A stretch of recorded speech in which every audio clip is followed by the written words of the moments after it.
한국교회여 이렇게 응답하라. 한국교회여 이렇게 응답하라. 인간은 눈에 보이는 그 사람이 있고 눈에 보이지 않는 속사람이 있다. 마찬가지로 선택받은 백성도 겉으로 드러난 선민이 있고 속으로 감춰진 선민이 있다. 전자는 아시아 서쪽의 벨레 계열 선민 유대민족이다. 후자는 아시아 동쪽의 역단 계열 선민 한민족이다. 유대민족은 복음의 첫 번째 주자이다. 우리 한민족은 복음의 마지막 주자이다. 이스라엘을 통해서 구원의 길을 여신 하나님은 마지막 세계의 한민족을 통해서 구원의 길을 마무리하신다. 유대인은 셈의 아들, 셋째 아들, 아르박사스의 손자 에벨의 아들 벨렉의 후손이다. 한국에는 에벨의 둘째 아들 역단의 후손이다. 결국 하나님은 세음족을 구원사에서 가장 귀하게 사용하시는 것이다. 이게 무슨 까닭인가? 하나님은 세음의 하나님이시기 때문이다. 창세기 9장 26절 계조 경기에서는 첫 번째 주자와 마지막 주자가 중요하다. 한국교회와 동의하고 감사하고 선포하라. 신앙에 대한 신학적인 정의는 하나님의 계시에 대한 인간의 응답이다. 그래서 기독교는 하나님 계시 신앙이라는 삶의 기본 원칙을 갖는다.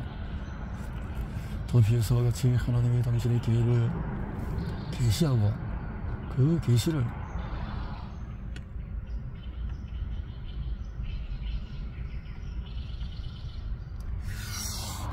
순종할 것을 기대한다. 하나님께서 계시가 왔음에도 불구하고 그 계시에 반응하지 않는다면 그것은 하나님에 대한 거역이요 불신하게 된다. 믿음이 없으면 하나님을 믿으시게 못한다. 히브리서 1장 6절 믿음을 떠나지 않는 것도 죄이다. 로마서 14장 특별히 계신 성경은 한민족의 에벨의 역단의 우선으로서 하나님의 감추어두신 또 하나의 선민이라는 것을 분명히 말씀하고 있다. 하나님은 한민족이 이 땅 위에 존재하는 제2의 성민이라는 사실을 그분의 말씀은 성경에 명백히 계시하였다.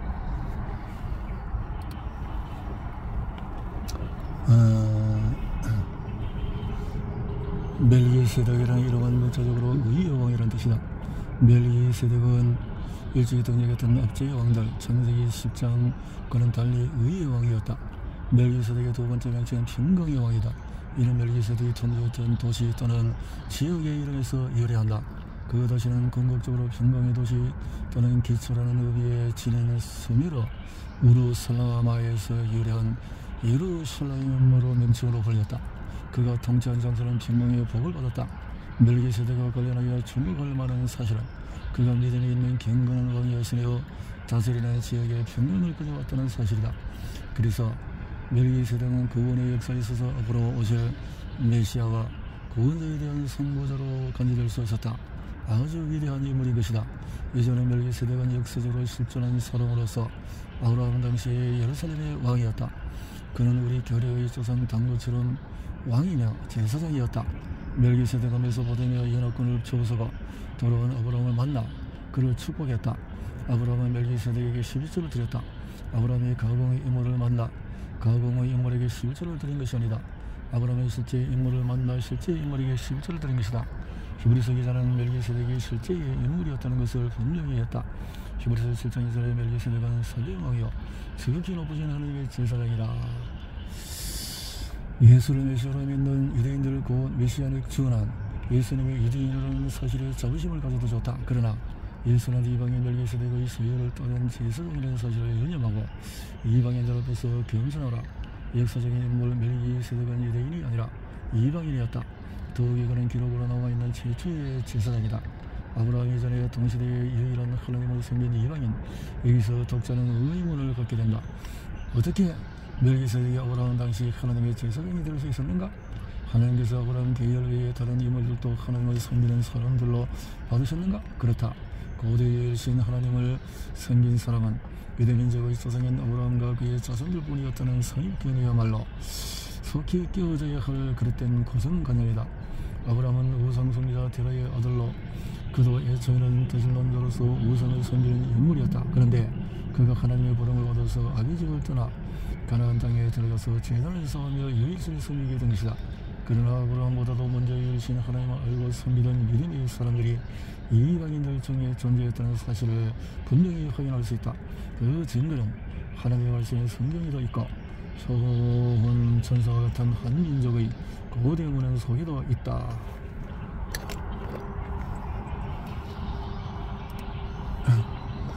서양 국가들도 이미 그 늦었었다. 구원과 형통을 기초로 석인 예수 그리스도로 말미암아 번영을 구가하게 되었건만 저들이 자만하여서 그 어머니 떡을 버렸기 때문이다.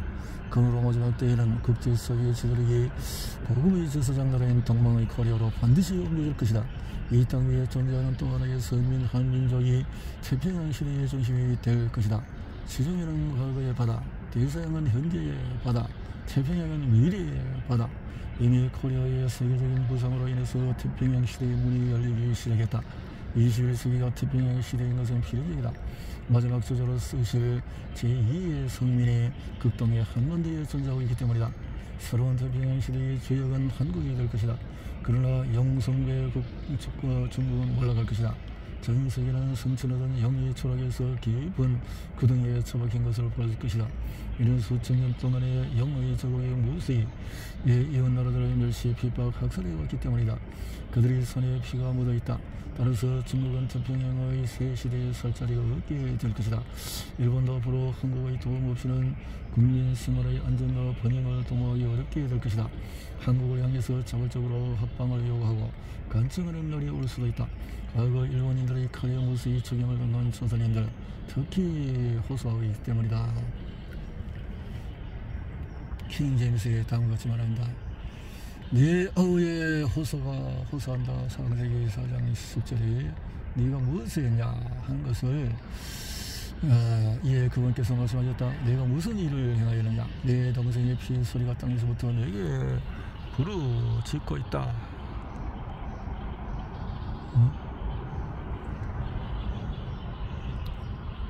비록 흙을 덮어버리서도 살인자에 의해서 쏟아진 피가 하나님께 부르짖고 있었다. 이와는 그 소리를 들으실 수 있었고 그 부르짖음의 의미를 이해하셨는데 이는 하나님의 강인의 자학을 아셨기 때문이다. 너무나도 애처롭게 이 피는 복수를 호소하고 있었다. 계시록 6장 10절 억울하게 살해당한 자들의 피는 하늘을 향하여 외친다. 그러므로 일본은 쇠퇴할 것이고 마침내 생존을 위해 한국의 합병을 간청할 수밖에 없는 국가적인 대위기에 직면할 수가 있다. 일본은 그들이 버린 씨를 반드시 거둘 것이다. 남을 죽이고 흙으로 덮었다고 끝이 아니다. 죽임을 당한 자의 피가 하늘을 향해 부르짖기 때문이다. 욥기 4장 8절에 내가 보건대 악을 밭갈고 독을 뿌리는 자는 그대로 거두나니 아무리 강대국이라고 할지라도 하나님 앞에는 통속의 물 한 방울이나 저울의 작은 티끌에 비유될 정도로 아무것도 아니다. 이사야 40장 모든 나라는 하나님에 의해서 운명과 미래가 결정이 된다. 예레미야 18장 바로 그분이 우리나라를 부국 강민의 제사장 나라로 세워질 것이다. 한민족은 역단의 후손으로서 장차 쓰시라고 동방의 땅끝에 고이 은닉해 두신 또 하나의 선민이기 때문이다. 또 하나의 선민이기 때문이다.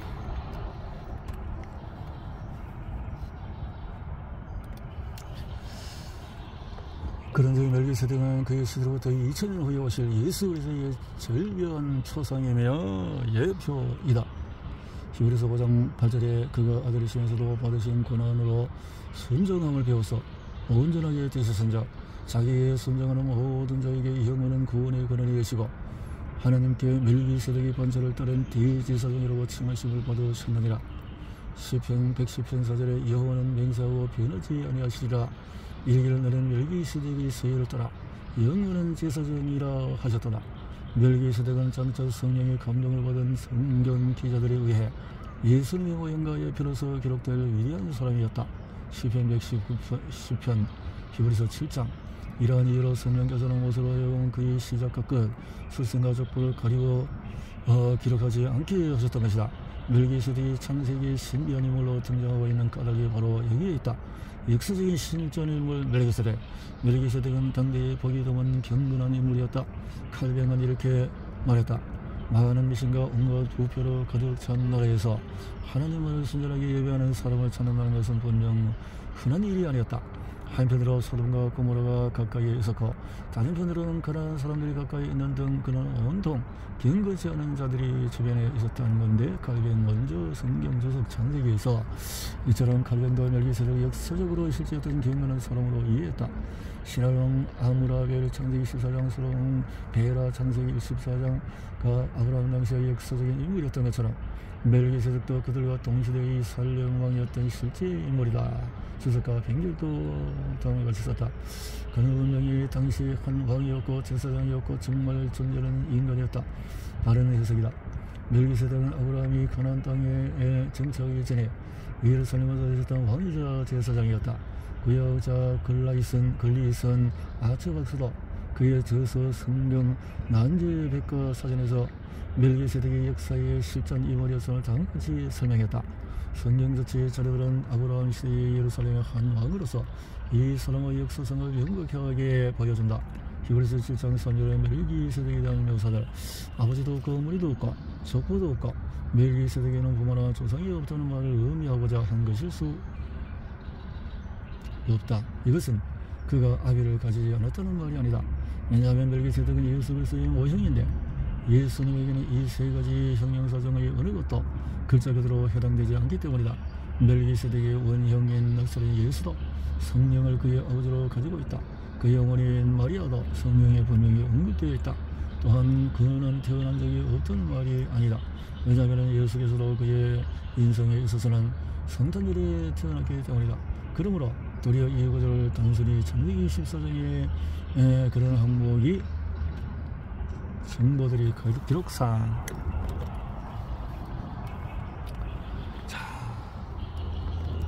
한국 문화가 지니고 있는 일반 계시적인 의미와 전제적인 자연신학의 가치를 인정하고 계시의 빛 가운데 이를 뚜렷이 밝혀줘야 할 과제가 성립이 된다. 우리의 회개운동에 현안한 한국 문화를 온통 악마적으로 이교적인 것으로 매몰차게 심판했던 지난날의 왜곡된 회개의 잘못을 바로잡는 토착과 신학 지향적인 회개여야 한다. 한국교회가 가져온 기독교 복음이 서구적인 포장지에 쌓인 채 들어와서 우리 문화까지 서구화시켜버린 현상을 치유해야 한다. 더 이상 우리 전통 문화를 죄다 악마적인 것으로 정죄하지는 마라. 그랬네요. 자, 26장에 보통의 머릿돌과 태변의 시대, 머지않아 서양인 위주의 국제질서는 전면적으로 그리고 서서히 해체될 것이다. 서양인이 득세했던 대서양 시대는 정명을 보고 마침내 태평 시대가 활짝 열릴 것이다. 태평 시약 시대의 주역은 코리아가 될 것이다. 시편 118편 22절의 건축자의 버린 돌이 지금 같은 머릿돌이 되었나니 이는 여호와께서 행하신 것이요 우리 눈에 기이한 바로다. 머릿돌은 곧 모퉁이 저축돌을 가리킨다. 보다시피 모퉁이 돌은 벽을 쌓기 위해 기점에 두 벽이 수직으로 축조되도록 기준선을 잡는 돌이다. 모퉁이 머릿돌은 바로 이 모퉁이 저축돌을 의미한다. 그런데 성경은 이 돌이 예수 그리스도를 상징하는 것이라고 말했다. 모퉁이 돌. 자, 볼까요? 모퉁이 돌. 이게 모퉁이 돌이라는 거죠. 기준점. 예수께서 이르시되 너희가 성경의 건축자를 버린 돌이 모퉁이 머릿돌이 되었나니 너희가 성경의 건축자를 버린 돌이 머릿돌이 되었다. 마가복음 22장. 누가복음 20장에 그들이 보시는 이르되 비롯된 바 건축자를 버린 돌이 모퉁이 머릿돌이 되었나니라. 베드로전서 2장 7절 그러므로 믿는 너희에게 보배이나 믿지 않은 자들은 건축자를 버린 돌이 그 돌이 모퉁이의 머릿돌이 되고 등등등등 이렇게 하고 있다는 거죠. 배척한 예수님의 복음은 먼저 예루살렘에서 안디옥으로, 안디옥에서 로마로, 전 유럽 영국으로 전파되었다. 그래야 중세기에 그리스도는 정치, 문화, 예술, 사회 모든 분야에서 진보통의 역할을 했다. 그러나 현재 유럽의 상황을 보면 그 머릿돌이 빠져나가 버렸다는 사실을 인정하지 않을 수가 없다. 그의 사회생활이 그렇고 여행도 그렇다. 현대의 처절한 서구 문화가 기독교에서 출발하는 것은 사실이다. 그러나 문화 자체가 그리스도는 아니다. 그리스도를 잃은 문화는 마치 혼이 떠나간 자녀와 같을 뿐이다. 그 다음은 미국이나 유럽에서 저버린 돌은 미국으로 옮겨서 건국의 머릿돌이었다. 그들의 경건한 천주교 조선을 이렇게 외쳤다. 신앙의 자유가 아니면 죽음을. 그러나 지금 미국은 큰 혼란에 빠져있다. 놀랍게도 그리스도 불신자보다도 이 환율도 많고 높은 나라가 미국이다. 인구 대비 지수가 많은 나라도 그렇다. 미국에서 매년 200만 건의 총기 사고가 3만 명 이상이 숨지고 있다. 2015년에 미국 연방에서 동성결혼을 합법화하는 결정을 내려서 미국 50개 주 전역에서 동성결혼이 허용되었다. 어쩌면 현재 세계에서 가장 위험한 시련에 직면한 나라가 바로 미국이 될 것이다. 그것은 그들의 집을 안전하게 정립시킬 머릿돌을 잃었기 때문이다. 만일 서구가 과거의 나라여 미국이 현재의 나라라면 동양적인 미래의 나라가 되고 아리랑은 대홍수의 빛에 그러신 하나님을 섬기던 고대 한국인이 강령의 본인지를 찾아서 이 땅에 오기까지 수많은 산과 언덕과 고인 원들을 넘어오면서 부른 찬송가였다. 바로 이것이 우리가 상실한 아리랑의 시원과 원의이다. 아리랑은 우리 북달교류의 영광이 때부터 집단적인 체험을 간직하고 있는 민족의 역사노래인 동시에 현존하는 인류 최고의 찬송하다. 아리랑이 우리 교류의 마음속에 그토록 자리 잡고 있는 까닭이 여기에 있다. 그것은 실로 인류 최고의 찬송으로서 교류의 역사와 함께 민족의 성결이며 역사의 맥박이기 때문이다. 그러므로 아리랑은 당연히 세계문화의 유산이다. 우리 민족의 전통문화이 아닌 지구촌 문화유산이다. 아리랑은 7천만 한민족의 노래만이 아니라 70억 세계인이 함께 보존하고 같이 불러야 할 인류의 노래인 것이다. 아리랑은 이 세상에서 가장 긴 역사를 보유한 찬송가이기 때문이다. 우리가 아리랑의 세계화에 힘써야 할 당위성 및 근본적인 이유가 여기에 있다. 그렇다면 후렴에서 이어지는 나머지 가사들은 무슨 뜻일까? 그것은 크게 중요하지 않다. 왜? 그것은 후대에 추가된 것이기 때문이다. 따라서 가사의 의미를 탐구하지 않아도 무방하다. 그러나 나머지 가사들을 후렴과 연결하여 그 뜻을 해석해 보면 다른 것 같아. 나를 버리고 가시는 님은 나를 버리고 누굴까? 문맥상으로 님, 가시는 님, 님 나를 버린다. 심의도 먹고서 발견한다는 것은 나를 버리고 가시는 님은 악담이나 그런 것이 아니다. 결코 노래 가사를 나를 버리고 가는 놈은 심의도 못 가서 발견한다라고 했다면 그것은 실제로 발에 병이 나고 저주라는 말이 될 것이다. 그러나 가사는 가는 놈이 아니고 가시는 님이다. 따라서 심리도 못 가서 발견한다는 것은 발견이 나서라도 떠나가지 못하고 나의 품으로 되돌아오라는 회귀 원망의 연정을 노래한 것이다.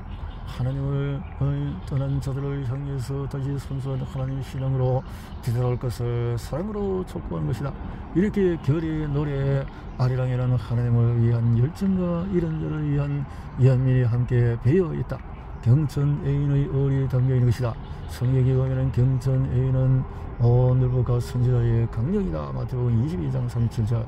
청천다늘엔 잔절도 많고 우리의 가슴에는 수인도 많다. 아리랑 2절 가사는 푸른 하늘의 잔절만큼 우리의 가슴에 수인도 많다. 그 무슨 이유일까?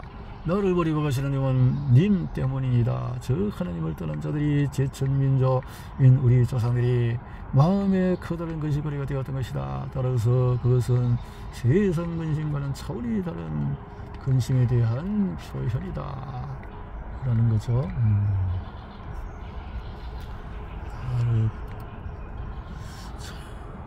이런 글이 있네요. 근심, 잃어버린 영혼을 위한 근심이기 때문이다. 그러므로 후렴에서 이어지는 가사들은 전부 긍정적인 내용이다. 심리도 먹고서 발견한다는 것은 콜이 안드레의 터진 심정을 담은 공감대가 된다. 나를 뿌리치고 떠나는 님에게도 심리도 먹고서 발에 병이 나라며 이별한 하를 벗고서 저주라는 것이기 때문이다. 이 콜이 안에 제발 이걸 영문으로 번역하지 말라. 이렇게 번역하지 말라. 이렇게 저주라는 것이다. 이렇게 하지 말라. 만약 이분들이 이걸 읽는다면 그들은 한국인을 옹졸하고 악하고 무서운 인간들로 오해할 것이다.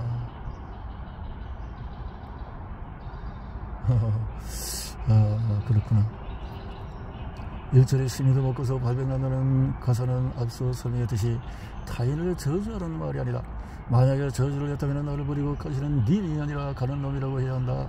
가사의 뜻을 바로 알아야 한다. 아리랑의 가사는 그 내용이 전부 아름답고 긍정적인 것이다. 우리 배달결의는 역단의 후손으로서 세계 만민족에서 민족사를 아리랑 것 하나님과 함께 위드가 어디라는 유일한 신앙으로 시작한 단 하나의 민족이다. 유대인의 조상 아브라함의 아버지 데라도 우상 숭배자였으며 아브라함 역시 처음에는 그의 아비처럼 우상을 숭배하는 다신론자였다. 오늘날 미국 장로교와 캐나다 장로교에서 우리 민족 아리랑 멜로디에 가사를 붙여 그들의 찬송가에 수록하여 부르고 있는 현상은 우연이 아니다. 한국교회 민족이 살고 있는 지역마다 아리랑은 민족의 어림을 증거하는 바 아리랑은 어떤 타 종교에 대해서 문화적인 콤플렉스를 근원적으로 해소한 것이다. 더욱이 남북의 동질감 형성의 주제가인 아리랑에 대해 신학적인 성과는 통일 신학을 배양하는 토대가 되고 있다고 하겠다. 그러나 적지 않은 기독교 신자들이 우리의 전통 문화는 전부 이교적이고 악마적인 것이라는 편견을 갖고 있다. 이에 대해서 강건한 박사는 전 서울시민대 총장 역사신학은 그의 논문에서 한국교회가 지향해야 할 회개운동에서 다음과 같이 비판했다. 우리는 기독교가 서양에서 발전한 종교지만 그 실질적인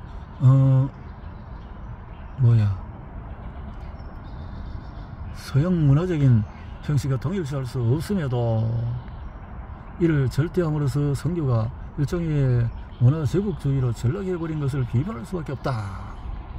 그러므로 토착 신학적인 관점에서 한국교회의 문화적인 과제를 해결해야 한다. 기독교가 전해지기 이전의 한국 문화를 온통 악마적인 것으로 또한 이기적인 것으로 심판해버린 것은 확실히 자학 행위요 서구 역사주의 신학에 세뇌된 자들의 잘못된 비판이 판단이다 이 말이죠. 그렇군요.